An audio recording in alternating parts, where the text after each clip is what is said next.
Bonjour, alors on démarre une nouvelle année, donc bienvenue en BTS pour les étudiants qui arrivent sur le forum et qui démarrent une première année en BTS diététique. Et puis on continue sur la deuxième année. Alors pour les nouveaux, vous voyez en ce moment, voilà, le forum est un petit peu en ébullition parce que c'est les épreuves du BTS. Donc comme chaque année au mois de septembre, c'est un petit peu la pagaille sur le forum, mais c'est important parce qu'on soutient les élèves qui passent l'examen. Et puis un jour, ce sera votre jour, donc c'est un petit peu la pagaille, mais voilà, c'est nécessaire. Donc on est un petit peu concentré sur nos étudiants qui passent les épreuves. Mais il ne faut pas oublier que voilà, c'est la rentrée. Donc, je voulais vous accueillir, vous souhaiter la bienvenue, redire un petit mot aux deuxième année aussi, hein, qui continuent et qui ont déjà redémarré. Je voulais en fait surtout aujourd'hui, donc je vais faire des vidéos régulièrement, vous retrouverez sur le forum ou sur la chaîne vidéo sur YouTube du site.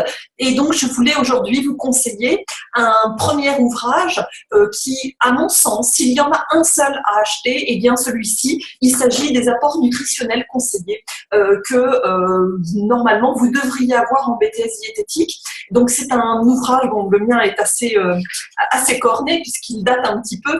C'est un ouvrage qui n'a pas été réédité, donc il faut bien entendu au niveau des lipides prendre en compte les nouvelles recommandations qui ont été données. Mais en dehors de ça, c'est un ouvrage qui est absolument essentiel. C'est l'ouvrage de référence en BTS diététique pour nous diététiciens. Donc, il est écrit un petit peu petit, c'est vrai, pour les personnes qui ont des problèmes de vue, c'est pas toujours très agréable à lire, mais c'est une source absolument. Quand vous avez une question, vous voulez vraiment être assuré sur un point, eh bien, il y a ce que j'appelle le petit livre bleu d'Ambroise Martin.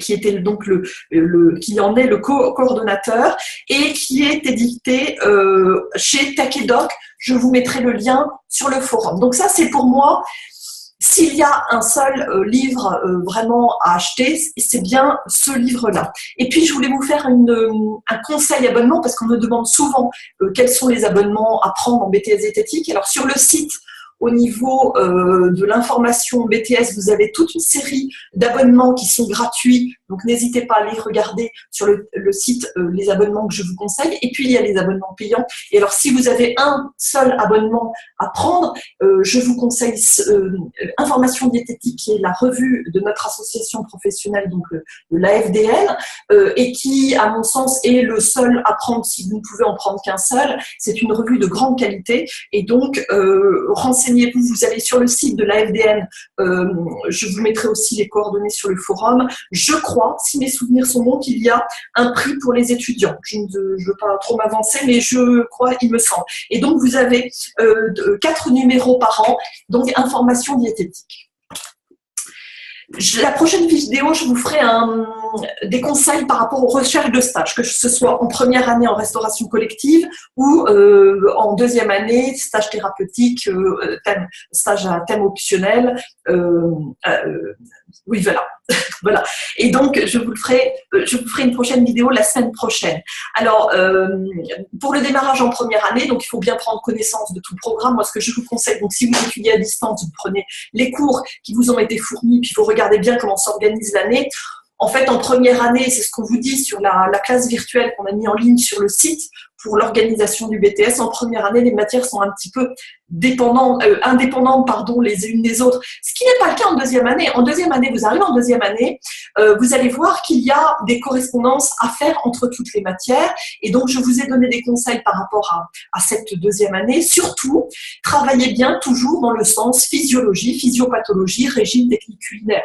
Imaginons, vous travaillez les pathologies cardiaques. Si vous n'avez pas travaillé la physiologie du cœur avant, et puis, dans ces cas-là, comment voulez-vous comprendre les bases physiopathologiques, en l'occurrence votre cours sur les pathologies cardiaques. Et puis, à ça, vous collez, entre guillemets, vous travaillez dans la continuité les régimes.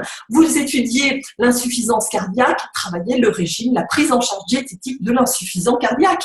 Et à ça, vous ajoutez aussi les techniques culinaires. Donc, faites des liens entre les matières. Et ça, c'est vraiment un travail à faire en deuxième année, et donc on y reviendra, je vous le rappellerai tout au long de l'année sur le forum. C'est une organisation à avoir, et puis je vous conseille d'organiser vos cours de façon à les rassembler sous forme de classeurs, de façon à ce que ce soit logique, qu'il y ait un lien entre les matières. Alors je mets en dehors de ça la matière CDA, connaissance des aliments, qui est un peu à travailler à part bien entendu, et puis l'économie-gestion évidemment. Et toutes les autres matières sont à travailler ensemble en deuxième année. Donc ça, c'est les conseils pour la deuxième année. Alors, j'ai reçu, au sujet du site, un petit peu d'infos pour le site. J'ai reçu un grand nombre d'inscriptions pour les cours, donc qui démarrent en octobre. Pourquoi? Parce que nous allons être en correction BTS, donc nous ne pouvons pas donner de cours au mois de septembre. Donc, je vous réponds dans la journée. Je suis un petit peu en retard sur les cours, mais de toute façon, tous les mails sont reçus. Donc, nous commençons bien entendu les inscriptions.